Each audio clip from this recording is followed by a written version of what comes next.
दोस्तों, मुझे एक बात नहीं समझ में आता है कि आप स्टोरी सुनते हैं लेकिन लाइक क्यों नहीं करते हैं।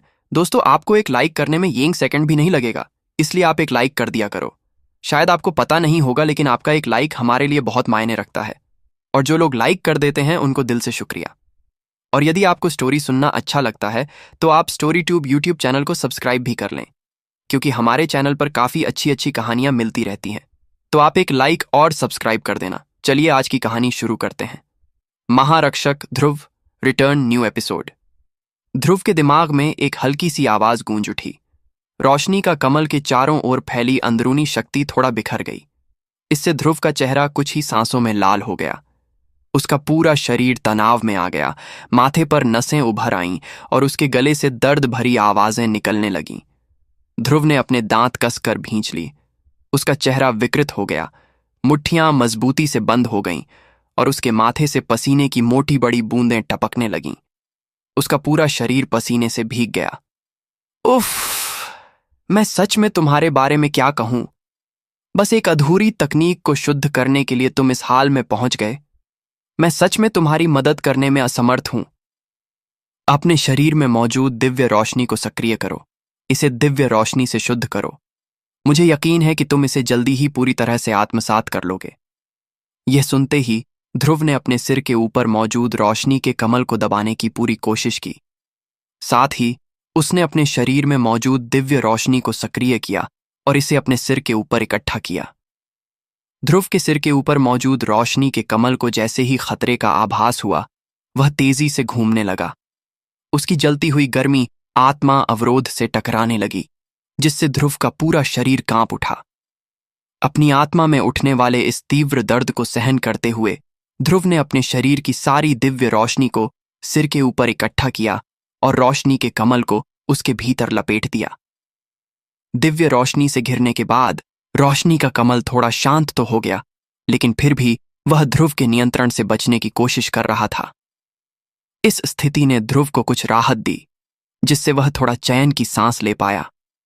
गर्म हवा को गहरी सांस में भरते हुए ध्रुव ने अपनी चेतना को सक्रिय किया। उसकी दिव्य रोशनी भी हल्के बदलाव से गुजरने लगी। ध्रुव की चेतना के नियंत्रण में चमकती हुई दिव्य रोशनी लगातार रूप बदल रही थी। कभी वह अलग हो रही थी, कभी फिर से गाढ़ी हो रही थी, कभी घनीभूत होती थी और फिर धीरे धीरे फीकी पड़ जाती थी। रोशनी मां कमल खुद को इस बंदीगृह से बाहर निकालने के लिए संघर्ष करता रहा, लेकिन दिव्य रोशनी की जलती हुई ताकत ने उसे कसकर जकड़ रखा था, जिससे वह न आगे बढ़ सकता था और न पीछे हट सकता था। इस बदलाव से ध्रुव भी धीरे धीरे शांत हो गया। उसने पूरी तरह से दिव्य रोशनी को नियंत्रित किया और कांपते हुए रोशनी के कमल के पास पहुंचा।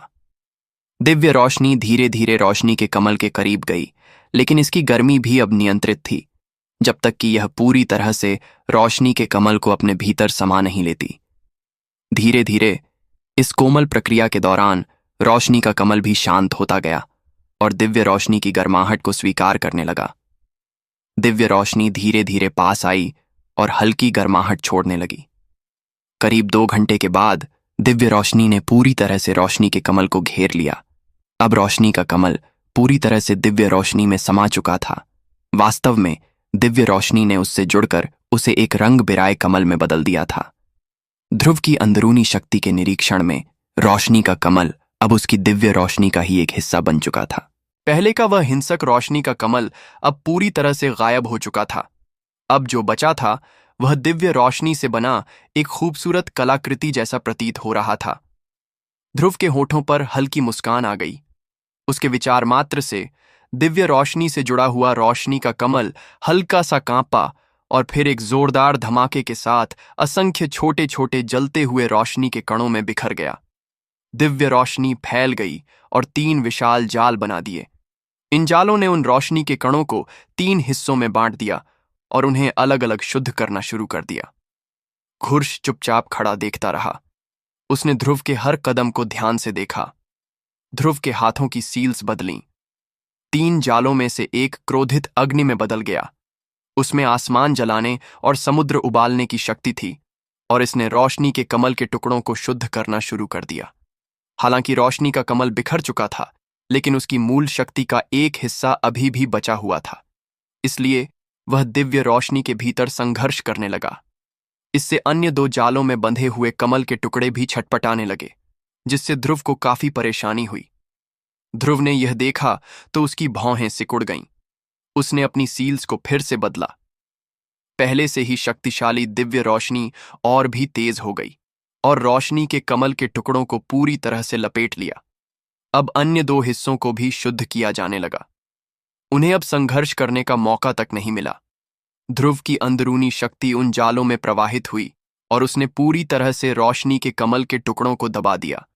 हालांकि उनमें अब भी हल्की हलचल थी, लेकिन वे अब कोई बड़ा उपद्रव नहीं कर सकते थे। ध्रुव का शुद्धिकरण अब अपने अंतिम चरण में था। वह बस इसे पूरा होने का इंतजार कर रहा था। इस जगह से दूर यागर शहर में इसी समय यागर शहर में कुछ अजनबी लोग आ पहुंचे। यागर शहर के ऊपर काले धुएं में ढंके 8 रहस्यमयी आकृतियां हवा में खड़ी थीं। उनके अचानक प्रकट होते ही पूरे शहर में खलबली मच गई। अजिमा परिवार के लीडर लबाब और प्रथम बुजुर्ग शिनका भी अपने दलों की बैठक से बाहर निकले। उन्होंने ऊपर आसमान की ओर देखा और दूर खड़े उन 8 अजनबियों को गौर से देखा। लबाब की भौहें हल्की सिकुड़ गईं। वह आगे बढ़ने ही वाले थे कि शिनका ने उन्हें रोक लिया। शिनका ने हल्के से सिर हिलाया और धीरे से फुसफुसाए, लीडर, इन लोगों की पहचान अज्ञात है। उनकी वेशभूषा देखकर ही साफ पता चलता है कि ये अच्छे लोग नहीं हैं। बेहतर होगा कि हम दूर ही रहें। इतना कहकर शिनका थोड़ी देर के लिए रुके, फिर धीमी आवाज में आगे बोले, इसके अलावा हो सकता है कि ये लोग बुजुर्ग ध्रुव को ढूंढने आए हों, इसलिए हमें इन्हें अनावश्यक रूप से सतर्क नहीं करना चाहिए। यह सुनकर लबाब की आंखें सिकुड़ गईं। उन्होंने दोबारा ऊपर देखा और फिर सिर हिलाकर पीछे हट गए। पर जैसे ही वह एक कदम पीछे लेने वाले थे, उनका चेहरा अचानक बदल गया। उन्होंने मुड़कर पीछे देखने की कोशिश की, लेकिन तभी एक रहस्यमयी आवाज उनके कानों में गूंज उठी, हिलना मत, बिल्कुल भी मत हिलो, वरना अगर उन लोगों ने हमला कर दिया तो यह मजाक की बात नहीं होगी। ये सुनते ही लबाब और शिनका दोनों के शरीर कांप उठे। उनके चेहरे पर गहरा सदमा झलकने लगा, क्योंकि उन्होंने साफ महसूस किया था कि यह आवाज उनके ठीक पीछे से आ रही थी। शायद अगर वे थोड़ा भी हिले तो वे उस अजनबी को छू लेते, लेकिन उन्होंने पहले कभी उसे इतनी करीब से महसूस नहीं किया था। यह सोचकर दोनों थोड़ा घबरा गए। वह व्यक्ति भी यह बात समझ गया। उसने हल्की सी सूंघ भरी और धीमी आवाज में कहा, तुम लोग हर रोज मेरे साथ होते हो और जरा भी नहीं डरते, लेकिन अब जब मैंने खुद को प्रकट किया है तो इतना डर रहे हो। सच में समझ नहीं आता तुम लोग जीते कैसे हो। यह सुनकर दोनों ने भौहें चढ़ा लीं। तभी जैसे उन्हें कुछ याद आया, उन्होंने एक दूसरे की ओर देखा और फिर लबाब ने धीमी आवाज में पूछा, बुजुर्ग, क्या आप इन लोगों को जानते हैं? वह व्यक्ति हल्की सांस भरते हुए बोला। उसने आकाश में खड़ी 8 काली आकृतियों को गौर से देखा और धीमे स्वर में कहा, इस समय मैं इन्हें नहीं जानता, लेकिन अगर भविष्य की बात करें तो मुझे लगता है कि मैं इन्हें जरूर जानूंगा। ये लोग वाकई बहुत मुश्किलें खड़ी कर सकते हैं। मेरे और इनके बीच जो कुछ भी हो रहा है, हम अब तक पूरी तरह से उसे समझ भी नहीं पाए हैं। तो अभी के लिए हमें बस इनसे बचकर रहना होगा, लेकिन इन्हें टालना केवल कुछ समय की ही बात है। जल्दी या देर से सामना तो होगा ही। लबाब और शिनका ने उलझन में सिर हिलाया। उन्होंने और ज्यादा सवाल नहीं पूछे और चुपचाप सब कुछ देखते रहे। आसमान में 8 रहस्यमयी काले धुएं में लिपटे लोग हवा में खड़े थे। उनमें से एक झुका और सामने खड़े व्यक्ति को रिपोर्ट करने लगा, तीसरे लीडर, यहां वाकई ध्रुव की उपस्थिति के संकेत हैं, लेकिन ध्रुव ने जानबूझकर अपने निशान मिटा दिए हैं, जिससे उसकी सही लोकेशन का पता लगाना बेहद मुश्किल हो गया है। मैं बस इतना कह सकता हूं कि ध्रुव इस शहर को पहले ही छोड़ चुका है। ये सुनते ही जिसे तीसरा लीडर कहा जा रहा था, उसने ठंडी सूंघ भरी। उसकी कर्कश आवाज गूंज उठी, हम बेकार आदमी, अगर यहां कुछ नहीं मिला तो तुम लोग अब तक यहां इतनी देर क्यों खड़े हो? अगर ध्रुव भाग निकला तो मैं तुम्हें जिंदा नहीं छोड़ूंगा। जिसने अभी रिपोर्ट दी थी वह आतिश दैत्य भूत था। इस समय आतिश दैत्य भूत का चेहरा सम्मान से भरा हुआ था। वह जरा भी डील बरतने की हिम्मत नहीं कर रहा था, लेकिन उसकी आंखों की गहराई में दबी हुई नफरत साफ झलक रही थी। तीसरे लीडर ने नीचे शहर पर नजर दौड़ाई। उसकी भौहें हल्की सी सिकुड़ गईं, लेकिन उसने कोई हरकत नहीं की। फिर उसकी नजर आतिश दैत्य भूत पर पड़ी, जो चुपचाप खड़ा था। उसने फिर से ठंडी सांस भरी और अपना हाथ झटका। फिर वह शहर से बाहर उड़ गया। लेकिन जाने से पहले उसने गुस्से में कहा, क्या सोच रहे हो? ध्रुव किस दिशा में गया? जल्दी से रास्ता दिखाओ, वरना अभी इसी वक्त तुम्हें अपने हाथों से मार दूंगा। यह सुनकर आतिश दैत्य भूत का चेहरा गुस्से से लाल हो गया। उसके चेहरे की नसें तक कांपने लगीं। उसने गुस्से में तीसरे लीडर की ओर देखा, लेकिन फिर जल्दी से जवाब दिया और सबसे आगे उड़कर रास्ता दिखाने लगा। जब वे रहस्यमयी लोग आसमान में उड़कर चले गए, तो पूरे शहर के लोगों ने राहत की सांस ली। लोगों के बीच कानाफूसी होने लगी। कोई अंदाजा लगा रहा था कि वे लोग यहां क्यों आए थे, तो कुछ लोग किसी भी मुसीबत में फंसने से बचने के लिए जल्दबाजी में वहां से चले गए। लबाब और शिनका मुड़े और उन्होंने देखा कि उनके सामने एक युवक खड़ा था। उसने बर्फ सी सफेद पोशाक पहन रखी थी। उसके हाथ में बौद्ध जड़ित पंखा था, जिसे वह धीरे धीरे खोल और बंद कर रहा था। हर बार जब वह पंखा हिलाता तो उससे दवाई जैसी सुगंध निकलती, जिससे मन एकदम तरोताजा हो जाता। यह देखकर लबाब और शिनका जरा भी असावधानी नहीं दिखा सकते थे। उन्होंने झुककर आदरपूर्वक अभिवादन किया। बुजुर्ग को हमारा प्रणाम। युवक ने हल्के से अपना पंखा खोला और धीरे धीरे हिलाया। उसने दोनों को ऊपर उठने में मदद की। फिर हल्की मुस्कान के साथ बोला, हाँ, इतनी औपचारिकता की जरूरत नहीं है। मुझे इन सब शिष्टाचारों की परवाह नहीं। तुम दोनों को भी इतना गंभीर होने की जरूरत नहीं है। जो चाहो वैसा करो। ये सुनते ही दोनों ने जल्दी से हाथ हिलाकर इनकार कर दिया। लेकिन जब युवक ने जबरदस्ती कहा तो वे धीरे धीरे थोड़े सहज हुए। फिर भी उनकी झिझक साफ देखी जा सकती थी। बुजुर्ग का आगमन किस उद्देश्य से हुआ? जैसे ही माहौल थोड़ा सामान्य हुआ, लबाब ने थोड़ा साहस जुटाया और एक ऐसा सवाल पूछ लिया जो शायद उन्हें नहीं पूछना चाहिए था। बुजुर्ग, क्या कोई खास काम था जो आप यहां आए? ये सुनकर वह युवक मुस्कुराया और अपना सिर हल्के से हिलाया। नहीं, बस उन लोगों की वजह से यहां आया जो न तो इंसान हैं और न ही भूत। अगर वे न होते तो मैं तो वापस अपने असली रूप में ही रहना पसंद करता। इससे पहले कि दोनों उसकी बात समझ पाते, युवक ने फिर से कहा, और हां, आगे से मुझे बुजुर्ग मत कहना। इससे ऐसा लगता है कि मैं बहुत बूढ़ा हो गया हूं। मेरा नाम बराना है। भविष्य में मुझे मेरे नाम से बुलाना। अगर वह भी नहीं कर सकते तो मुझे बड़े भाई बराना कह सकते हो, लेकिन बुजुर्ग मत कहना। यह सुनकर दोनों ने एक दूसरे की ओर देखा। उनके चेहरों पर बेबस मुस्कान थी। फिर उन्होंने बराना की ओर देखा और सिर हिलाते हुए उसकी बात मान ली।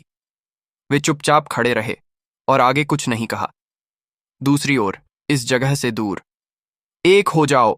ध्रुव के हाथों में मौजूद सील तेजी से बदलीं और उसने मन ही मन जोर से पुकारा। उसी क्षण उसकी हथेलियों में बनी सील स्थिर हो गईं और उसके शरीर में प्रवाहित हो रही दिव्य रोशनी पर पूरा नियंत्रण पा लिया। ध्रुव के शरीर में बह रही दिव्य रोशनी अब कुछ ऐसे रास्तों से होकर गुजरने लगी जिनसे वह पहले कभी नहीं गुजरी थी। अंततः यह फ्लेम मंत्रा की ऊर्जा पद्धति के मार्ग पर लौट आई, लेकिन अज्ञात कारणों से कुछ समय बाद यह मार्ग फिर से फ्लेम मंत्रा की निर्धारित दिशा से हट गया। हालांकि आमतौर पर जब ऊर्जा मार्ग से भटकती है तो शरीर में असहजता या पीड़ा होती है, लेकिन इस बार ऐसा कुछ नहीं हुआ। यह अपने आप में बहुत ही अजीब था, लेकिन यह केवल उनके लिए अजीब था जो इस प्रक्रिया से अनजान थे। ध्रुव के लिए यह कोई हैरानी की बात नहीं थी। अब दिव्य रोशनी इस नए शक्ति के रास्ते से धीरे धीरे प्रवाहित हो रही थी और धमनियों को पोषण दे रही थी। ध्रुव ने भी इस नए रास्ते को समझने की पूरी कोशिश की, जो पहले वाले से थोड़ा लंबा था। उसने अपने शरीर की देव शक्तियां को धीरे धीरे इस नए रास्ते पर बहने दिया। घंटों की ट्रेनिंग के बाद, लगातार कुछ घंटों तक शक्तियों को परिष्कृत और संयोजित करने के बाद, फ्लेम मंत्रा की यह शक्ति विधि ध्रुव के नियंत्रण में पूरी तरह से समाहित हो चुकी थी। हालांकि यह अभी भी कुछ हद तक नई थी, लेकिन अब यह फ्लेम मंत्रा से पूरी तरह जुड़ चुकी थी, जिसे ध्रुव पहले से अभ्यास कर रहा था। अब जब ध्रुव इसे सक्रिय करता तो उसकी शक्तियों का प्रवाह बहुत ही सहज और तेज हो जाता। उसकी देव शक्तियां पहले से अधिक तेजी से संघनित हो रही थी। इससे ध्रुव के मन में एक गहरी संतुष्टि की भावना आई। शक्तियां बढ़ाने का तकनीकें किसी भी ट्रेनिंग की नींव होती हैं। एक अच्छी तकनीक होने से कोई भी व्यक्ति अपनी ट्रेनिंग को तेजी से बढ़ा सकता है। अगर किसी की ट्रेनिंग तेज और स्थिर गति से आगे बढ़े तो भविष्य में दुश्मनों का सामना करते समय आत्मविश्वास भी अधिक होता है। तभी वहां गुरश की आवाज सुनाई दी, हाँ हाँ, बहुत बढ़िया। इतने कम समय में इसे पूरी तरह से संयोजित और परिष्कृत कर लेना सच में बहुत अच्छा है। अभी की प्रवाह गति और फ्लेम मंत्रा की ट्रेनिंग गति को देखते हुए यह अब एक क्लास 4 की तकनीक बन गई है। लेकिन दुर्भाग्यवश यह तकनीक पूरी नहीं है, इसीलिए तुम्हें अभी भी इसे पूरी तरह से अपनाने में थोड़ा समय लगेगा। ध्रुव हल्के से मुस्कुराया और सिर हिलाया। उसने कुछ नहीं कहा। जाहिर था कि तारीशी देव द्वारा छोड़ा गया आदमी जो भी निर्देश देगा, ध्रुव उसका पालन करेगा। हालांकि ध्रुव ऐसा व्यक्ति नहीं था जो दूसरों के इशारों पर नाचता हो, लेकिन वह जानता था कि तारीशी देव उसे कभी कोई नुकसान नहीं पहुंचाएगा। इसके अलावा इस समय उसे वास्तव में शक्ति की आवश्यकता थी।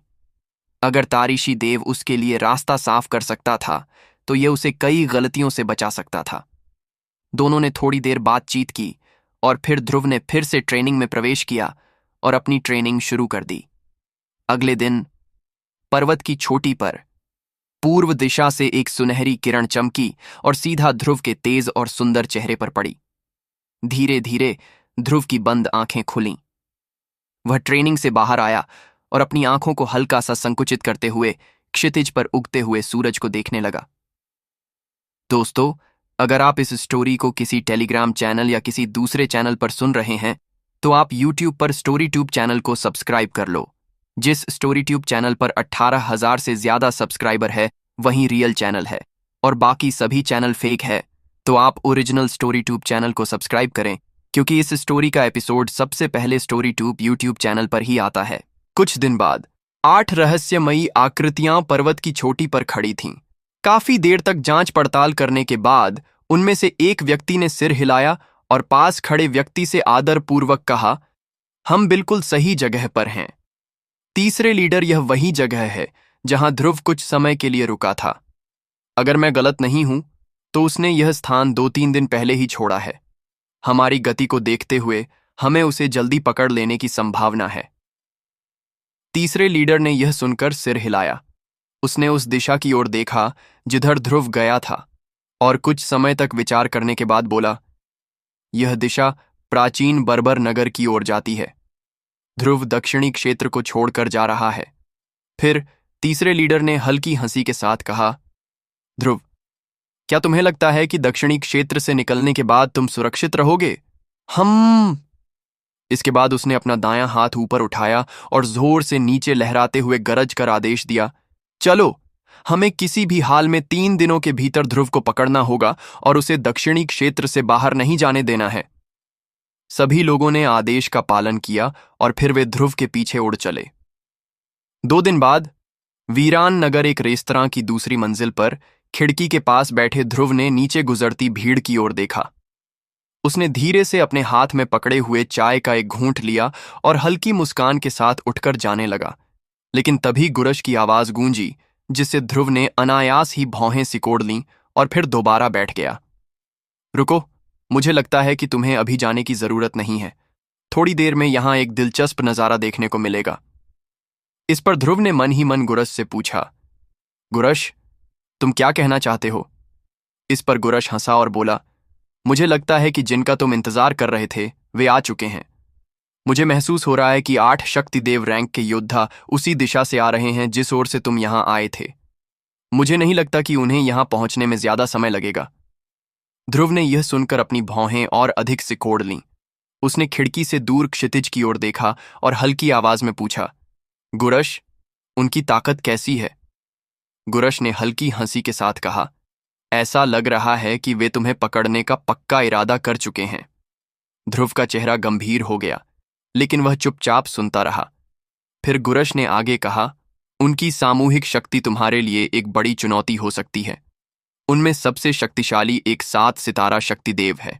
उसके बाद 2 4 सितारा शक्तिदेव हैं और शेष 5 1 सितारा शक्तिदेव हैं। ध्रुव ने कुछ नहीं कहा, बस सिर हिलाकर अपनी समझ जाहिर की। अगले ही पल उसका शरीर हिला और वह रेस्तरां से गायब हो गया। अगले ही क्षण सफेद वस्त्रों में लिपटा एक व्यक्ति अचानक आकाश में प्रकट हुआ। जमीन पर मौजूद सभी लोगों ने सिर उठाकर उत्सुकता से उसकी ओर देखा। ध्रुव ने अपने हाथ पीठ के पीछे बांध रखे थे। उसकी आंखें बंद थीं, चेहरा बिल्कुल भावहीन था। वह शांतिपूर्वक वहीं खड़ा रहा और उनका इंतजार करने लगा। कुछ समय बाद आकाश में कुछ धुंधली काली आकृतियां दिखाई दीं। कुछ ही क्षणों में वे ध्रुव से मात्र 100 फीट की दूरी पर आ पहुंची। उनमें से एक ने व्यंग्यात्मक हंसी के साथ कहा, ध्रुव, तुम्हारा नाम तो गूंजता हुआ बिजली की तरह कानों में पड़ा है। क्या तुम्हें पता है कि तुम्हें पकड़ने के लिए हमने कितने लोग भेजे थे? हम तुम्हारे लिए पूरे 10 साल से इंतजार कर रहे हैं। अब तुम आखिरकार हमारे सामने हो। ध्रुव ने अपनी भौहें हल्की सी तानी और धीरे से अपनी आंखें खोलीं। उसकी आंखें संकरी होकर गहरी काली रेखाओं जैसी हो गईं। उसने बोलने वाले व्यक्ति को ध्यान से देखा और हल्की मुस्कान के साथ पूछा, मेरा इंतजार? हाँ, मैंने तुम लोगों को कभी देखा भी नहीं, तो फिर मैं भला क्यों सोचूं कि तुम मेरा इंतजार कर रहे थे? इस पर उस आदमी ने कहा, लगता है कि ध्रुव को अभी भी बहुत सी बातें समझ नहीं आई हैं। खैर, कोई बात नहीं। ध्रुव, कृपया हमारे साथ चलो। हमारे सरदार आपको खुद पूरी बात समझाएंगे। मुझे यकीन है कि तब आपको सब कुछ स्पष्ट हो जाएगा। ध्रुव के होठों पर एक व्यंग्यात्मक मुस्कान आ गई। उसकी आंखों में हल्का उपहास झलकने लगा। हाँ, क्षमा करना, लेकिन मुझे भीड़ में रहना पसंद है। मैं ऐसे लोगों के साथ नहीं रह सकता जो ना पूरी तरह इंसान हैं और ना ही पूरी तरह भूत। तीसरे लीडर की आंखें तुरंत तीखी हो गईं। उसकी नजरों में भयानक हत्या की इच्छा छलकने लगी। कुछ देर तक वह चुपचाप ध्रुव को घूरता रहा और फिर धीरे धीरे बोला, तो इसका मतलब है कि तुम हमारे साथ जाने को तैयार नहीं हो?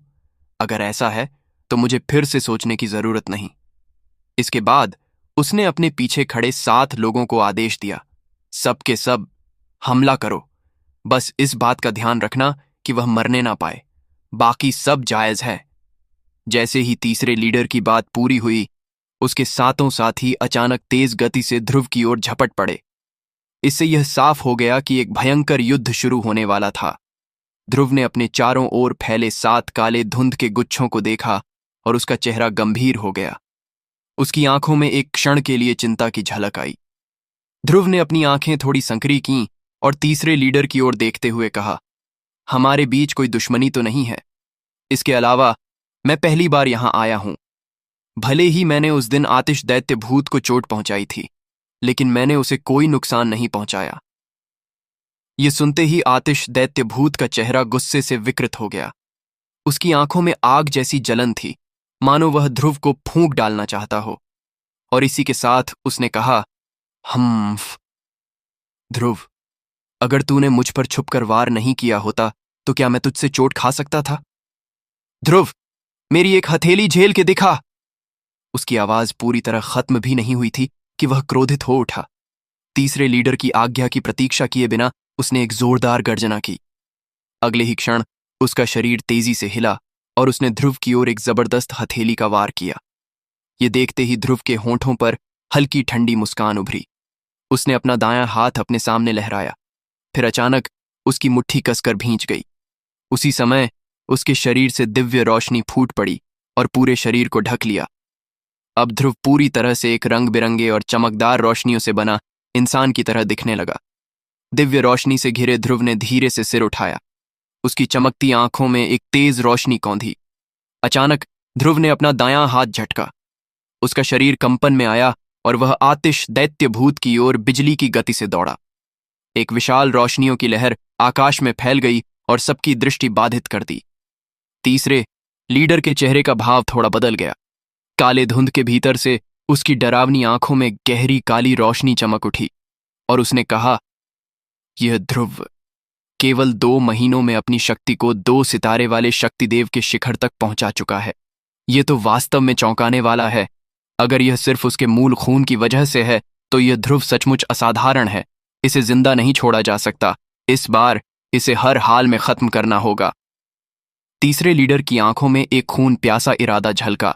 जैसे ही उसने हमला करने का इरादा किया, उसके चेहरे के भाव फिर से बदल गए। उसने अपनी आस्तीन झटकी और एक काली शक्ति की लहर बाहर निकली। अगले ही क्षण एक और विस्फोट हुआ। विस्फोट के साथ ही एक दर्द भरी चीख गूंज उठी और रोशनी के लहर के नीचे आतिश दैत्य भूत की घायल आकृति दिखाई दी। हम्फ, बेकार हो सबके सब, तीसरे लीडर ने बिना पीछे देखे ठंडे स्वर में कहा। तुरंत ही उसकी आंखें गंभीर हो गईं और उसने सामने की लहर को सीधे अपने बल से अलग कर दिया। जैसे ही रोशनी की लहर हटी, ध्रुव की आकृति सामने आ गई। ध्रुव ने पीछे मुड़कर तीसरे लीडर की आंखों में सीधे देखा। जैसे ही उनकी निगाहें मिलीं, एक तीव्र अग्नि चमकी। अचानक ध्रुव का शरीर हल्का कांपा और वह 3 कदम पीछे हट गया। तीसरे लीडर ने ठंडी हंसी हंसी। फिर उसका शरीर बिजली की गति से बढ़ा और उसका एक शक्तिशाली घूंसा ध्रुव की ओर झपटा। जैसे ही उसका घूंसा आगे बढ़ा, हवा में एक भयानक गर्जना हुई। उसके चारों ओर की जगह कंपन करने लगी और जोर से टूट गई, जिससे एक बड़ा काला शून्य प्रकट हो गया। जहां जहां तीसरा लीडर गुजरा, वहां की आयाम एक निर्वात में बदल गई। कुछ समय बाद ही वह धीरे धीरे सामान्य होने लगी। ये सब सुनने और देखने में लंबा लग सकता है, लेकिन वास्तव में यह सब एक पल में हुआ। एक ही पल में ध्रुव बहुत कुछ कर सकता था, लेकिन इस क्षण उसे खुद को असहाय महसूस हुआ। ध्रुव का चेहरा गंभीर था। 7 सितारा वाला शक्तिदेव वास्तव में कोई ऐसा व्यक्ति नहीं था जिसे वह आसानी से हरा सकता। उनके बीच की शक्ति का अंतर बहुत बड़ा था। उसके चारों ओर की आयाम पहले ही बंद हो चुकी थी। अब उसके लिए हमले से बच पाना असंभव था। ध्रुव ने तेजी से पास आते हुए मुक्के को देखा और उसका चेहरा दृढ़ हो गया। एक विचार के साथ उसके शरीर में छिपा ड्रैगन पक्षी खून जागृत हुआ। सुनहरे ड्रैगन की चमकदार परतें उसकी पूरी त्वचा पर फैल गईं। उसका शरीर कांपा। उसने शून्य में कदम रखा और तुरंत तीसरे लीडर की ओर बिजली की गति से झपट पड़ा। वसंत तांडव तकनीक! ध्रुव ने जोर से गरजते हुए अपनी पूरी शक्ति को केंद्रित किया और तीसरे लीडर के ताकतवर मुक्के से सीधा टकरा गया। एक जबरदस्त धमाका हुआ, जिससे शक्ति की एक जबरदस्त लहर पूरे वातावरण में फैल गई, जिससे चारों ओर की बची खुची आग की लहरें भी पूरी तरह समाप्त हो गईं। आसमान में तीसरा लीडर हवा में एक खड़े क्रेन की तरह स्थिर था, जबकि ध्रुव विस्फोट की ताकत से सैकड़ों फीट दूर जा गिरा। अंततः एक जोरदार आवाज के साथ वह एक विशाल पहाड़ में धंस गया। फिर भी हवा में खड़े तीसरे लीडर के चेहरे पर हल्की चिंता उभरी। उसकी आंखों में आश्चर्य की चमक आई और वह धीरे से बुदबुदाया, अद्भुत। फिर उसने धीरे से कहा, मैंने कभी नहीं सोचा था कि ध्रुव का शारीरिक शरीर इतना शक्तिशाली होगा। 7 सितारा शक्तिदेव की 30% शक्ति का उपयोग करने के बावजूद मैं उसकी एक भुजा भी नहीं तोड़ सका। यह सच में चौंकाने वाला है। लेकिन अगले ही पल तीसरे लीडर की आंखें बर्फ जैसी ठंडी हो गईं। उसने उस विशाल पहाड़ की ओर देखा जिसमें ध्रुव गिरा था। उसने अपनी मुट्ठियां भींच लीं, जिससे जोरदार चरमराहट की आवाज आई। उसकी उंगलियों की पुरानी गहरी पीली त्वचा हल्की सफेदी में बदल गई। अगले ही पल तीसरा लीडर तेजी से आगे बढ़ा। उसके चारों ओर घूमती काली धुंध के साथ उसका शरीर अचानक गायब हो गया। उसी समय आकाश में एक ठंडी हवा बहने लगी। वह ठंडी हवा चारों ओर घूमकर तेज बवंडर बन गई। हवा की भयानक गूंज भीड़ के चारों ओर घूमने लगी, जिससे माहौल अजीब हो गया। तभी अचानक तीसरे लीडर, जो ध्रुव की ओर झपट रहा था, अचानक जोर से गरज उठा, ध्रुव, तूने मुझसे चालाकी करने की हिम्मत कैसे की? तू मौत को बुला रहा है। आज मैं तुझे जिंदा चीर दूंगा और तेरी नसें तक निकाल दूंगा। उसकी आंखें गुस्से से लाल हो गईं। गुस्से से उसका चेहरा थरथराने लगा। उसके शरीर से निकलने वाली शक्ति अचानक बढ़ गई, जिससे उसके चारों ओर की काली धुंध पानी की लहरों की तरह हिलने लगी। वह कल्पना भी नहीं कर सकता था कि ध्रुव, जो उसके सामने खड़ा था, उसकी 7 सितारा शक्तिदेव की शक्ति के बावजूद उसकी आंखों के सामने से गायब हो जाएगा। इससे एक लंबे समय से शक्ति के शीर्ष पर बैठे योद्धा के रूप में उसके गर्व को गहरी चोट पहुंची थी। तभी एक ठंडी हवा चली। उसी क्षण सफेद वस्त्र पहने एक आकृति आकाश में प्रकट हुई। वह ध्रुव था। उसके चेहरे पर एक हल्की व्यंग्यात्मक मुस्कान थी। तीसरे लीडर का चेहरा फिर से गुस्से से विकृत हो गया। उसने अपने शरीर की पूरी शक्ति को इकट्ठा किया और एक झटके में ध्रुव के सामने पहुंचकर उस पर एक जबरदस्त मुक्का मारा। यह देखकर ध्रुव का चेहरा चौंक उठा। उसने जल्दी से पीछे हटते हुए अपनी बाहें फैलाईं। हवा की एक हल्की सरसराहट हुई और वह तेजी से गायब हो गया। लेकिन अफसोस, ध्रुव भले ही बहुत तेज था, फिर भी तीसरे लीडर के मुक्के ने उसकी छाती पर हल्का निशान छोड़ ही दिया। ध्रुव एक झटके में 100 फीट दूर प्रकट हुआ। दोस्तों, अगर आप इस स्टोरी को किसी टेलीग्राम चैनल या किसी दूसरे चैनल पर सुन रहे हैं तो आप यूट्यूब पर स्टोरी ट्यूब चैनल को सब्सक्राइब कर लो। जिस स्टोरी ट्यूब चैनल पर 18,000 से ज्यादा सब्सक्राइबर है वहीं रियल चैनल है और बाकी सभी चैनल फेक है। तो आप ओरिजिनल स्टोरी ट्यूब चैनल को सब्सक्राइब करें, क्योंकि इस स्टोरी का एपिसोड सबसे पहले स्टोरी ट्यूब यूट्यूब चैनल पर ही आता है। उसके मुंह से खून का एक बड़ा घूंट बाहर निकला। उसका चेहरा लाल पड़ गया। उसने तुरंत अपनी छाती की ओर देखा। वहां एक हथेली के आकार का गहरा लाल निशान था। ध्रुव का चेहरा हल्का सा कांपा। उसके मन में गंभीर विचार आए। 7 सितारा शक्तिदेव की शक्ति वास्तव में अद्भुत है। अगर मैं समय पर प्रतिक्रिया नहीं देता तो यह मुक्का मुझे गंभीर रूप से घायल कर देता और मैं लड़ाई जारी नहीं रख पाता। जैसे ही यह विचार उसके मन में आया, उसके शरीर में एक ठंडक सी दौड़ गई। 7 सितारा शक्तिदेव, यह कोई ऐसा योद्धा नहीं था जिससे वह सीधे टकरा सके। तभी ध्रुव ने धीरे से कहा, मैं उसकी एक भी मार नहीं झेल सकता, फिर मैं किस आधार पर उससे लड़ सकता हूं? तभी एक हल्की हंसी गूंजी। हाँ, क्या हुआ? अब आत्मविश्वास खो दिया? क्या तेरे पास कोई इंसानी रैंक की तकनीक नहीं है? क्या तू अब भी डर रहा है? ध्रुव ने यह सुनते ही भौहें उठाईं। वह हल्का सा चौंका और थोड़ा गंभीर हो गया। उसने दूर खड़े तीसरे लीडर की ओर देखा और अपने मन में गुरश से पूछा, बुजुर्ग गुरश, मैं समझ सकता हूं कि तुम कह रहे हो कि मेरे पास एक इंसानी रैंक की तकनीक है। तुमने गूढ़हस्ती हाल में कहा था कि सर्वनाशी अंधेरा की शक्ति पहले ही इंसानी रैंक तक पहुंच चुकी है। लेकिन इसका तीसरे लीडर से डरने का क्या संबंध है? या फिर तुम चाहते हो कि मैं सिर्फ एक इंसानी रैंक के भरोसे 7 सितारा शक्तिदेव से लड़ूं? गुरश इस प्रश्न को सुनकर एक पल के लिए अवाक रह गया। वह कुछ देर तक खामोश रहा, फिर 2-3 बार हल्की खांसी की ओर चुप हो गया। ध्रुव को लगा कि शायद उसने कुछ गलत समझ लिया, लेकिन उसने और सवाल नहीं किए। उसे पता था कि गुरश खुद ही इसका उत्तर देगा। जैसा कि उसने सोचा था, कुछ ही क्षण बाद गुरश की आवाज फिर से गूंजी। तुम।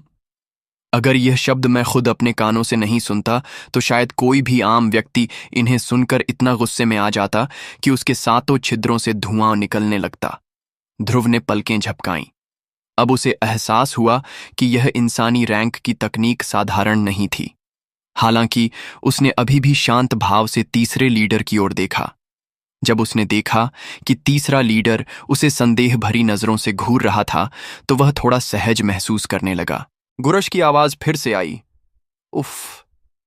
हालांकि इंसानी रैंक क्लास 4 की तकनीकों में सबसे निचली मानी जाती है, लेकिन इसका विकास अनंत संभावनाओं से भरा होता है। तकनीकों की श्रेणियों को सामान्य तौर पर वर्गीकृत किया जाता है, लेकिन इंसानी रैंक की तकनीक को सीखना सबसे आसान होता है और इसे समझना भी बाकी श्रेणियों की तुलना में सरल होता है। अगर कोई व्यक्ति इंसानी रैंक को चरम तक पहुंचा दे तो उस तकनीक को बनाने वाले व्यक्ति की एक काल्पनिक छवि प्रकट हो सकती है। इससे अभ्यासकर्ता को इसे नियंत्रित करने में और अधिक आसानी होती है।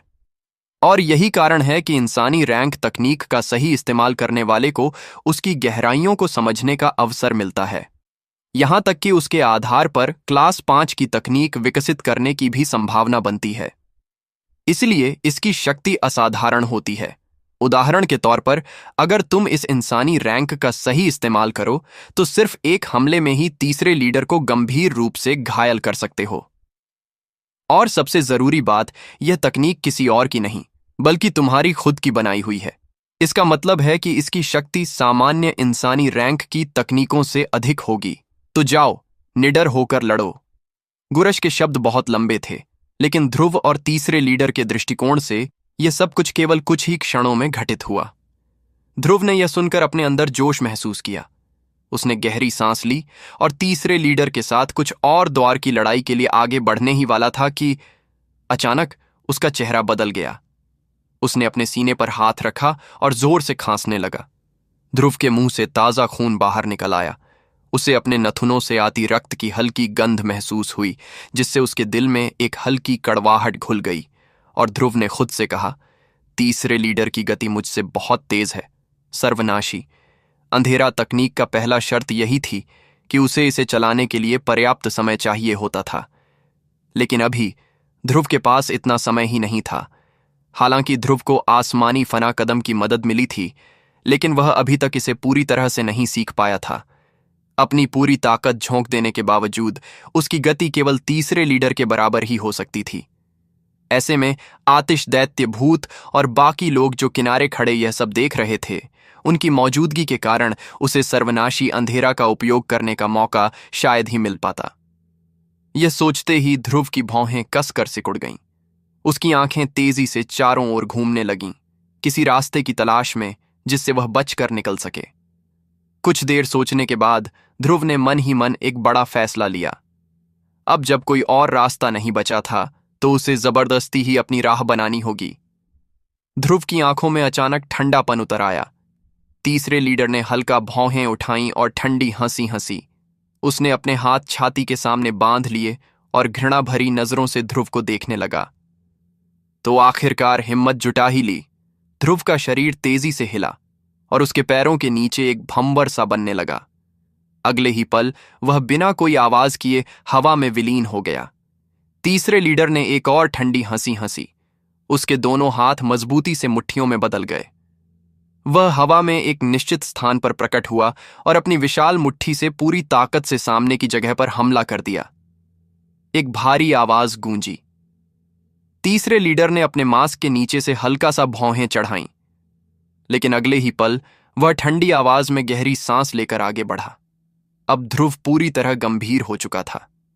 उसने पूरी तरह आसमानी फना कदम पर ध्यान केंद्रित किया और चारों ओर चकमा देने लगा। वह जरा भी लापरवाही नहीं कर सकता था। हर बार जब तीसरा लीडर अचानक आगे बढ़ता, तो हवा में एक भारी ध्वनि गूंजती।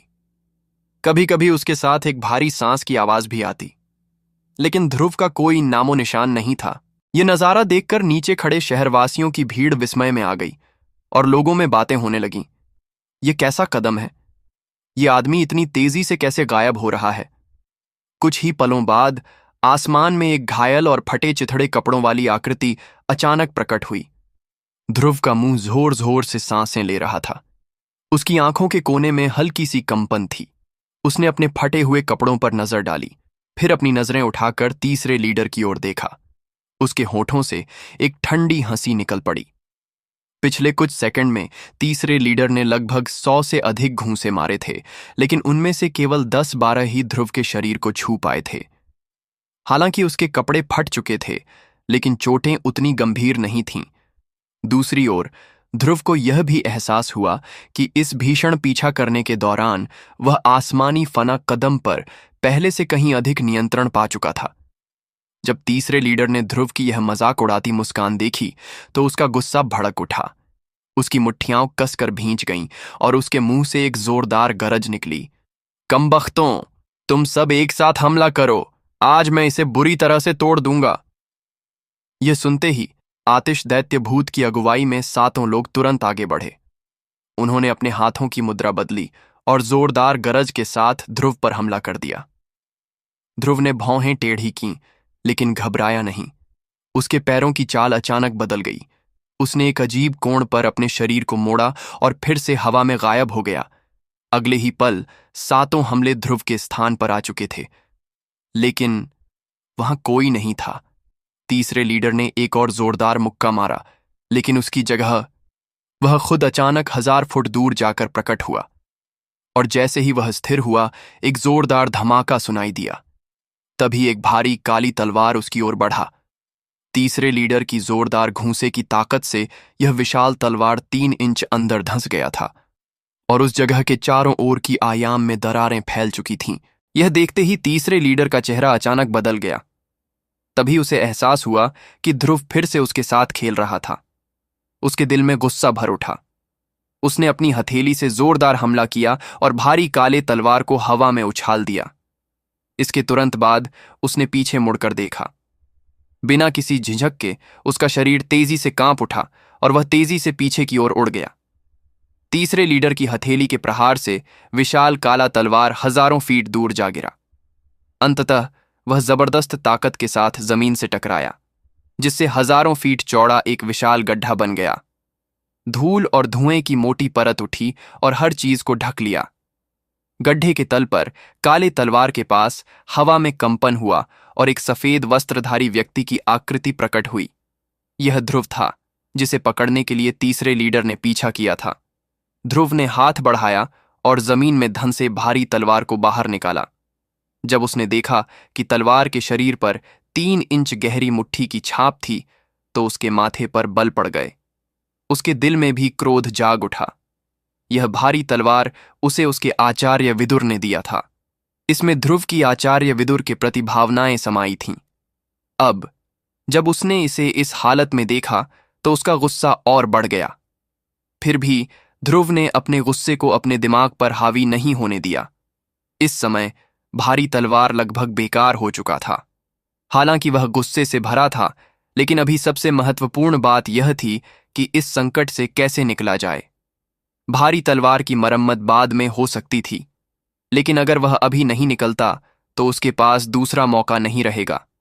यह सोचते ही ध्रुव की आंखों में ठंडक सी चमक आई। उसने तुरंत भारी तलवार को अपनी स्टोरेज अंगूठी में रखा और अगले ही पल उसका शरीर फिर से गायब हो गया। कुछ ही क्षणों के बाद हवा में एक तीखी सरसराहट गूंजी। तुरंत ही तीसरे लीडर की आकृति गड्ढे के तल में प्रकट हुई। जब उसने देखा कि विशाल तलवार जमीन से खींच लिया गया था, तो उसके चेहरे के नीचे का मास्क गुस्से से कांप उठा। उसने एक जोरदार गरज भरी और ध्रुव का पीछा करने के लिए दौड़ पड़ा। उसके पीछे 7 अन्य लोग भी लाचार होकर उसके पीछे दौड़े। शहर के लोग यह देखकर दंग रह गए कि 9 आकृतियां पलक झपकते ही गायब और प्रकट हो रही थीं। आमतौर पर वे ऐसे अजेय योद्धाओं के बारे में सोच भी नहीं सकते थे, लेकिन आज 9 ऐसे शक्तिशाली लोग उनके सामने थे। यह देखकर वे चकित थे। जैसे ही वे 9 लोग शहर की दृष्टि से पूरी तरह गायब हो गए, लोग उनकी चर्चा करने लगे। कुछ समय पहले तक शांत पड़ा शहर अचानक शोर से भर गया। तभी गुस्से से लाल तीसरे लीडर ने कहा, ध्रुव, तुमने बार बार इस सरदार के साथ चालबाजी करने की हिम्मत कैसे की? मैं तुम्हें आज जरूर पकड़ूंगा और तुम्हें ऐसा हाल दिखाऊंगा जो मौत से भी बदतर होगा। इस समय ध्रुव अपनी पूरी ताकत से आसमानी फना कदम का इस्तेमाल करके प्राचीन बर्बर नगर की ओर उड़ रहा था। ध्रुव के 10,000 फीट पीछे एक इंसानी आकार का काला धुआं बड़ी तेजी से उसका पीछा कर रहा था। उसके पीछे वैसे ही 7 और काले आकृतियां भी अद्भुत गति से पीछा कर रही थीं। इसके अलावा उनके बीच की दूरी भी बहुत तेजी से घट रही थी। ज्यादा समय नहीं लगेगा और तीसरा लीडर ध्रुव को रोक लेगा। ये देख ध्रुव के मन में चिंता होने लगी, लेकिन उसके पास कोई विकल्प नहीं था। वह बस अपनी गति बढ़ाने की कोशिश कर रहा था। जब तीसरे लीडर ने देखा कि ध्रुव ने अपनी गति बढ़ाई, तो उसने ठंडी हंसी हंस दी, लेकिन अगले ही पल उसने जोरदार दहाड़ मारी। उसका शरीर कांपा और उसकी गति अचानक कई गुना बढ़ गई। उसने अपने पीछे के 7 लोगों को पीछे छोड़ दिया और ध्रुव के सामने प्रकट हो गया। ध्रुव की भौहें कसकर सिकुड़ गईं। उसके दिल में घबराहट छा गई। अगर यही हाल रहा तो वह सच में आज बुरी मुसीबत में पड़ सकता था। जैसे ही वह यह सोच ही रहा था, अचानक उसके सामने 1000 फीट की दूरी पर एक काली आकृति प्रकट हुई। यह कोई और नहीं बल्कि तीसरा लीडर था। तीसरा लीडर ठहर गया। उसकी आंखों में हत्यारी नीयत भरी हुई थी। जब उसने ध्रुव की ओर देखा, उसने जोरदार दहाड़ लगाई। ध्रुव, तुम सोचते हो कि तुम कहां भाग सकते हो। आज तुमने बार बार मेरे साथ खेला है, लेकिन अब तुम्हें मेरे साथ वापस चलना ही होगा। एक बार जब तुम्हारा मामला सुलझ जाएगा तो मैं तुम्हें ऐसी सजा दूंगा कि तुम मौत की भीख मांगोगे। यह सुनकर ध्रुव की तेजी से भागती हुई आकृति धीरे धीरे हवा में रुक गई। उसकी आंखों में गहरी गंभीरता थी जब उसने तीसरे लीडर की ओर देखा। कुछ ही पलों में बाकी 7 लोग भी वहां आ पहुंचे। उन्होंने ध्रुव को चारों ओर से घेर लिया, जिससे उसके पास भागने का कोई रास्ता नहीं बचा। तभी तीसरे लीडर ने ध्रुव को घूरते हुए आदेश दिया, हम्फ, तुम सातों इसे पकड़ो। अपनी सबसे खतरनाक तकनीकों का इस्तेमाल करो और इसे बेरहमी से मारो। मैं इसकी शक्ति को खत्म करना चाहता हूं ताकि इसे अच्छे से संभाल सकूं। जब उसने अच्छे से संभालूंगा कहा तो उसके लहजे में भारी क्रूरता थी। इससे साफ पता चलता था कि ध्रुव की हरकतों ने उसे कितना अपमानित किया था। हालांकि सातों योद्धाओं के मन में अलग अलग विचार थे, फिर भी उन्होंने आदेश का पालन किया। उन्होंने अपने हाथ उठाए और जटिल सील्स बनानी शुरू की। इनमें से आतिश दैत्य भूत की सील्स सबसे अलग थीं। जैसे ही उसने अपनी सील पूरी की, उसके चारों ओर की हवा कंपन करने लगी। पानी जैसी तरंगें चारों ओर फैलने लगीं, जिससे उसकी ताकत का एहसास हो रहा था। ध्रुव भी यह देखकर गंभीर हो गया। तीसरे लीडर की आंखें सख्त हो गईं जब उसने आतिश दैत्य भूत की ओर देखा। वह थोड़ा चौंका, लेकिन कुछ नहीं बोला। इस समय आतिश दैत्य भूत सबका ध्यान केंद्रित करने का केंद्र बन गया था। जो तकनीक वह इस्तेमाल कर रहा था वह एक इंसानी रैंक की तकनीक थी, जिसका नाम था रहस्यमयी पाताल आत्मा विनाशक हथेली। ध्रुव को उसका चेहरा मास्क के कारण नहीं दिख रहा था, लेकिन उसे समझने के लिए ज्यादा सोचने की जरूरत नहीं थी। ध्रुव को यह अच्छे से पता था कि आतिश दैत्य भूत की शक्ति को देखते हुए इस तकनीक का इस्तेमाल करना उसके लिए भी कठिन होगा। अगर कोई उसे बाधित करता तो उसे भारी चोट लग सकती थी। दोस्तों, अगर आप इस स्टोरी को किसी टेलीग्राम चैनल या किसी दूसरे चैनल पर सुन रहे हैं तो आप यूट्यूब पर स्टोरी ट्यूब चैनल को सब्सक्राइब कर लो। जिस स्टोरी ट्यूब चैनल पर 18,000 से ज्यादा सब्सक्राइबर है वहीं रियल चैनल है और बाकी सभी चैनल फेक है, तो आप ओरिजिनल स्टोरी ट्यूब चैनल को सब्सक्राइब करें, क्योंकि इस स्टोरी का एपिसोड सबसे पहले स्टोरी ट्यूब यूट्यूब चैनल पर ही आता है। यह सोचते ही ध्रुव ने तुरंत कार्रवाई की। उसका शरीर तेजी से आतिश दैत्य भूत की ओर बढ़ा। तीसरे लीडर ने यह देखा और ठंडी हंसी हंसी। उसने उड़ते हुए ध्रुव का रास्ता रोक लिया। ध्रुव का मन घबरा गया। उसने अपना दायां हाथ फैलाया और तीसरे लीडर की ओर एक प्रचंड हथेली का वार किया।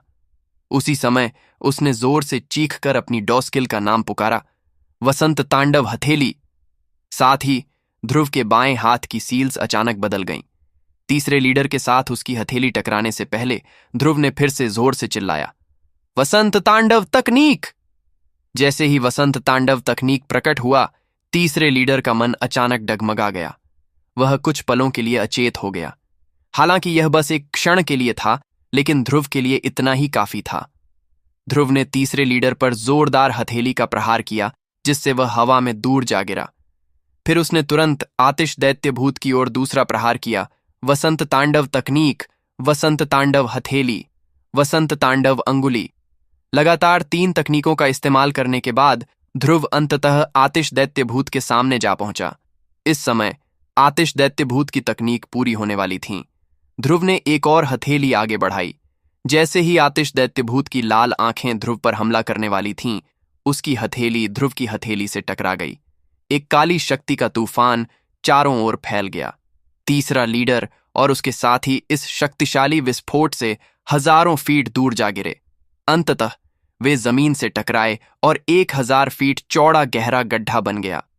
यहां तक कि आतिश दैत्य भूत भी इस झटके से बच नहीं सका। लेकिन सबसे अजीब बात यह थी कि इस विस्फोट में ध्रुव की कोई निशानी नहीं थी। काली शक्ति का तूफान जमीन पर फैल गया और आधे आकाश को ढक लिया, जिससे पूरा आसमान अचानक काला पड़ गया। 8 काले मानव आकृतियां इस शक्ति के झटके से दूर जा गिरीं। सभी गंभीर रूप से घायल हो चुके थे। तीसरा लीडर मलबे से उठ खड़ा हुआ। उसने मुंह खोला और ताजा खून की एक धारा उगल दी। उसके मास्क के नीचे चेहरा दर्द से कसक उठा। उसने रक्त की गंध से भरी हवा में गहरी सांस ली और फिर उसका शरीर झटके से आसमान में जा पहुंचा। तीसरे लीडर ने अपने चारों ओर नजर दौड़ाई। हर जगह धूल और धुंध ही दिखाई दे रही थी। उसने अपने सीने में उठ रहे दर्द को सहन किया और अपनी फटी हुई आस्तीन को जोर से झटका। इससे धूल का गुब्बार छूट गया। जैसे ही धूल हटी, जमीन पर 8 विशाल गड्ढे दिखाई दिए। उनमें से 7 गड्ढों में काले रंग की धुंधली मानव आकृतियां देखी जा सकती थीं। तीसरे लीडर ने उन पर ध्यान नहीं दिया, बल्कि उसने एक बार फिर इधर उधर नजर दौड़ाई। उसके मास्क के नीचे भौहें कसकर सिकुड़ गईं और उसने कहा, यह कैसे हो सकता है?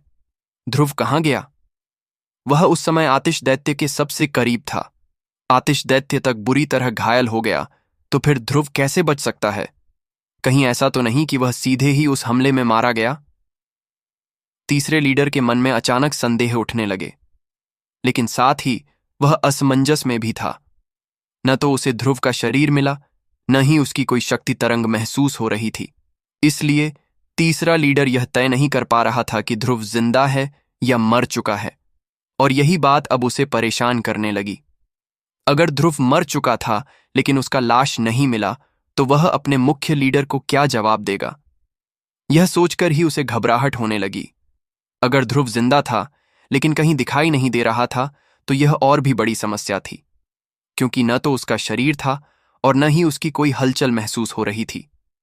इसने तीसरे लीडर की चिंता और बढ़ा दी और उसने गुस्से से कहा, यह सब उस आतिश दैत्य की वजह से हुआ है।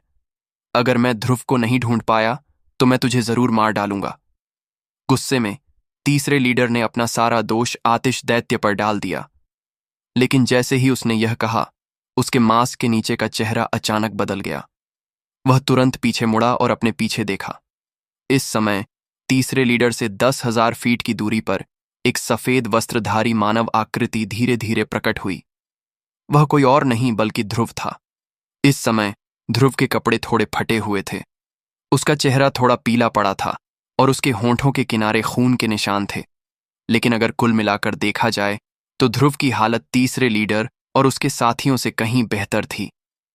तीसरे लीडर का चेहरा फिर से बदल गया। उसने गहरी चिंता से भौहें चढ़ा लीं। ध्रुव ने हल्की मुस्कान के साथ अपने होंठों को थोड़ा खोला जब उसने तीसरे लीडर की दयनीय हालत देखी, लेकिन उसके चेहरे पर जरा भी चिंता नहीं थी। वह बस हवा में खड़ा रहा। उसके होंठों के कोने पर एक हल्की मुस्कान थी। यह देखकर तीसरे लीडर के दिल में जलती हुई नाराजगी और बढ़ गई। उसका चेहरा मास्क के नीचे जोर से फड़कने लगा।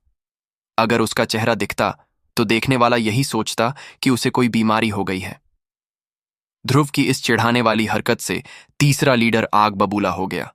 उसने अपना शरीर झटका और एक जोरदार मुक्का ध्रुव की ओर मारा। ध्रुव ने उसे आते देखकर भी कोई प्रतिक्रिया नहीं दी। यह देखकर तीसरे लीडर की गुस्से की आग और भड़क गई। उसने अपने मुक्के की ताकत और बढ़ा दी। वह विशालकाय मुक्का तेज हवा के झोंके के साथ ध्रुव के शरीर पर जोरदार तरीके से गिरा। लेकिन इससे पहले कि तीसरा लीडर खुश हो पाता, अगले ही पल उसके चेहरे का हाव भाव पूरी तरह बदल गया।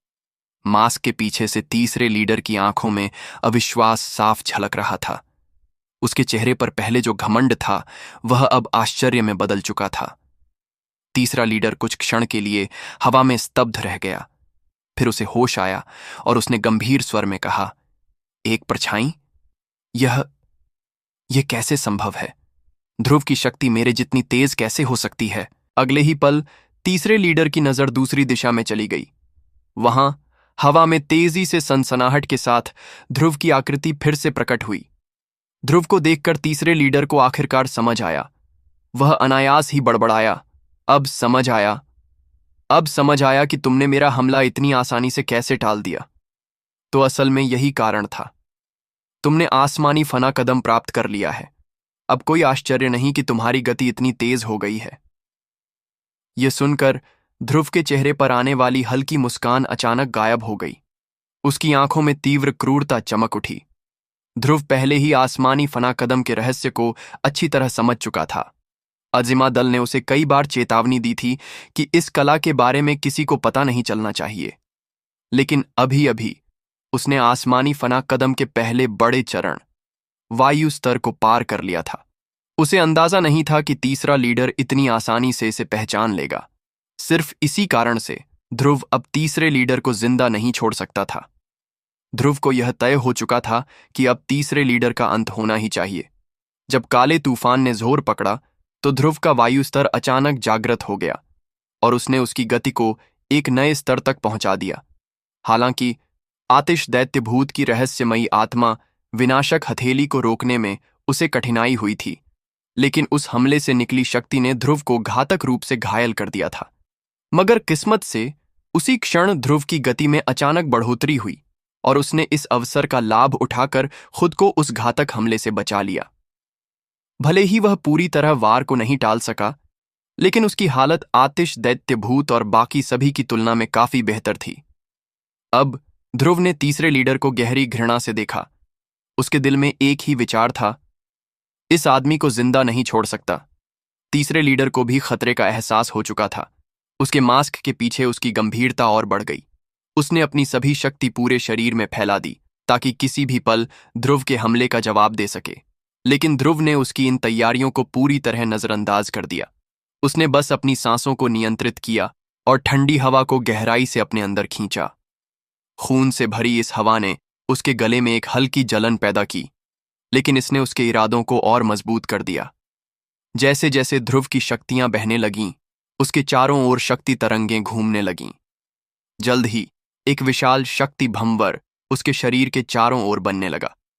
तीसरे लीडर ने भौहें सिकोड़ लीं और उसने खुद से कहा, यह लड़का क्या करने की कोशिश कर रहा है? ये इस समय शक्तियां बढ़ाने की हिम्मत कैसे कर सकता है? क्या इसे मौत का डर नहीं है? आमतौर पर यह हमला करने का सबसे सही मौका होता, लेकिन ध्रुव के सामने तीसरा लीडर सावधान था। वह बिना सोचे समझे हमला नहीं कर सकता था। और फिर जैसे कि उसके डर को सही साबित करने के लिए ध्रुव की शक्ति विधि कुछ ही सांसों में सक्रिय हो गई। उसने अपने दोनों हाथ ऊपर उठाए। उसकी आंखें सीधे तीसरे लीडर पर टिकी रहीं। फिर उसने अपने हाथों से कई जटिल सीलें बनानी शुरू कर दी और उन्हें एक एक करके हवा में फेंकना शुरू कर दिया। ध्रुव के हाथों में सील बनते ही उसके चारों ओर पानी जैसी गोल गोल शक्ति तरंगें फैलने लगीं। यह दृश्य बेहद खूबसूरत था, लेकिन जैसे ही ये काली फूल जैसी तरंगें हवा में फैलीं, तीसरे लीडर की आंखें अचानक सुई के समान छोटी हो गईं। मास्क के पीछे उसका चेहरा भय से एकदम सख्त हो गया। ध्रुव का चेहरा इस समय थोड़ा पीला पड़ चुका था, लेकिन उसके हाथों की गति जरा भी धीमी नहीं हुई, बल्कि वह और भी तेज होती जा रही थी। ध्रुव ने अपने हाथों से सील बनाते हुए तीसरे लीडर की ओर देखा और ठंडी हंसी हंसते हुए कहा, अगर तुम मेरी क्षमताओं से इतने परिचित हो तो तुम्हें यह भी पता होना चाहिए कि मैं अभी कौन सा कौशल इस्तेमाल कर रहा हूं। यह सुनकर तीसरे लीडर के गले में अटकी लार बड़ी मुश्किल से नीचे उतरी। ये डर की वजह से था या किसी और कारण से, यह कहना मुश्किल था। उसने कांपती हुई आवाज में बहुत देर बाद जवाब दिया, यह तुम्हारी दूसरी प्रसिद्ध अंतिम तकनीक सर्वनाशी अंधेरा तकनीक है।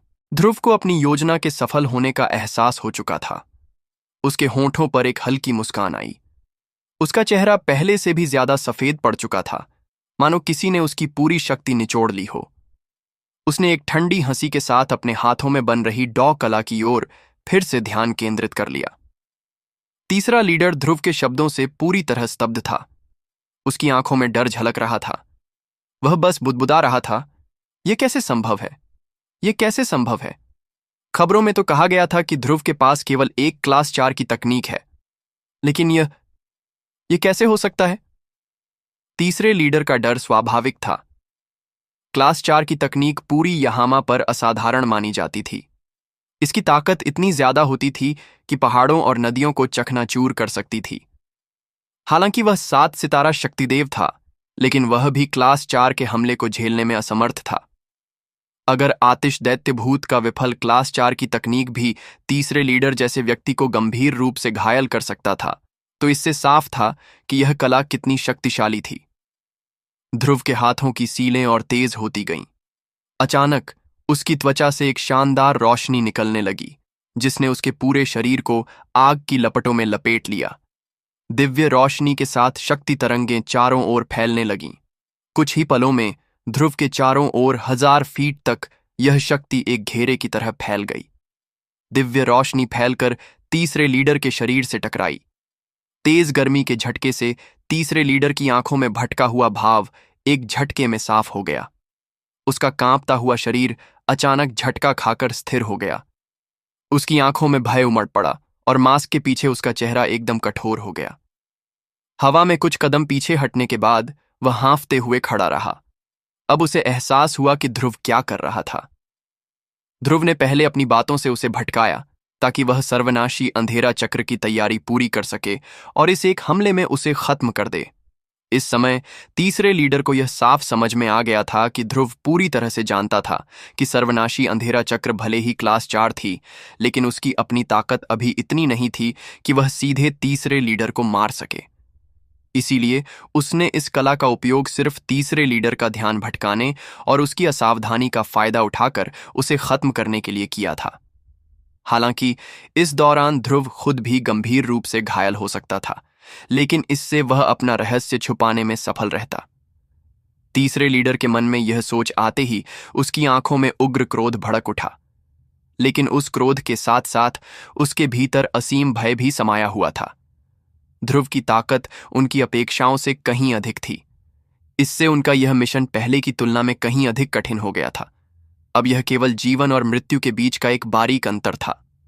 तीसरे लीडर ने ध्रुव के चारों ओर लहराती खूबसूरत रोशनियों की तरंगों को देखा और फिर उसे याद आया कि ध्रुव ने उससे पहले कैसे खेल खेला था।